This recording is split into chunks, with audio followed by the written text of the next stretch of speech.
whether it was masks or ventilators. It was incredible what we've been able to do.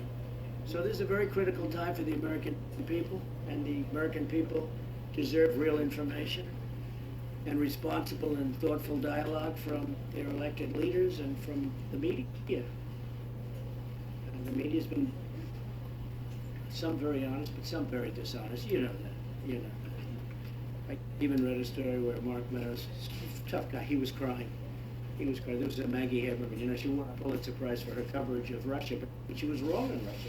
So was everyone else. They should all give back their Pulitzer Prizes. In fact, it turned out that the crime was committed by the other side. The crime was not committed by this side. It was committed by the other side, a bunch of bad people. You saw the reports coming out over the last 2 weeks. They got caught. So Maggie Haberman gets a Pulitzer Prize. She's a third-rate reporter, New York Times. And we put her name up here last week. You saw that. People thought it was a commercial. It wasn't a commercial. It's like a commercial, but it wasn't a commercial. It was just clips.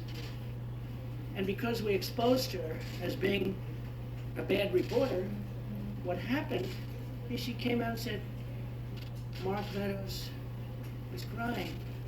And they made it sound, I said, Mark, and it's okay if he did, look. But I think he was crying probably really for the wrong reason. They had it down. But he's not a crier. And if he was, I'd know criers. I could tell you people that you know that are very famous, they cry, and that's okay too. It was a nasty story in so many ways. It was fake news. She only did it because we exposed her for being a terrible, dishonest reporter. She is. I've known her for a long while. I haven't spoken to her a long time. I made the mistake. I take a picture of with her at the desk a long time ago.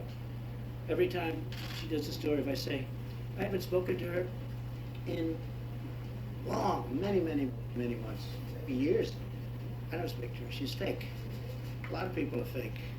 A lot of people, we get a lot of fake people. But what happens is she writes a story as retribution, puts it in the New York Times, and the New York Times is a very dishonest newspaper. It's my opinion. It's not an opinion, it's actually from my standpoint. You know, the very hard thing to figure though, most people wouldn't know that, but I know because I know the facts. And they make up, I said it today, they make up words. Sources say, the most often used, sources say. You know what sources say mean? Sources say means they have nobody. And they make it up. Okay? And they have a few other type statements that mean the same thing. But sources say is the most often used expression. The Washington Post, New York Times especially, CNN, fake news, CNN. They should really be mandated, and I mean mandated, to use a name. If there's a source, use a name. Say that Kayleigh McEnany said, or somebody, and you'd find out that the, number one, the source wouldn't say it. The sources don't exist. I don't believe the sources exist.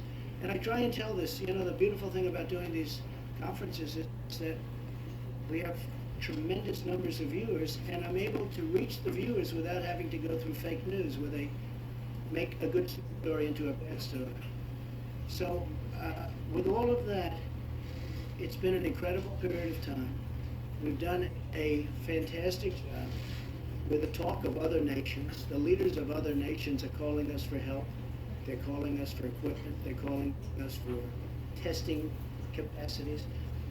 Now, with the testing, we are going further. Deborah's going to talk about that now. With the testing, we have some other tests coming up that are going to be, I think, phenomenal. I think they're going to blow away everything as soon as they come out. And we're going to get them out as soon as possible. But I'd like to ask Dr. Birx to come up and say a few words about where we've come, how far we've come, and more importantly, where we're going from this point. Because honestly, it's quite amazing. Thank you very much. Thank you, Mr. President.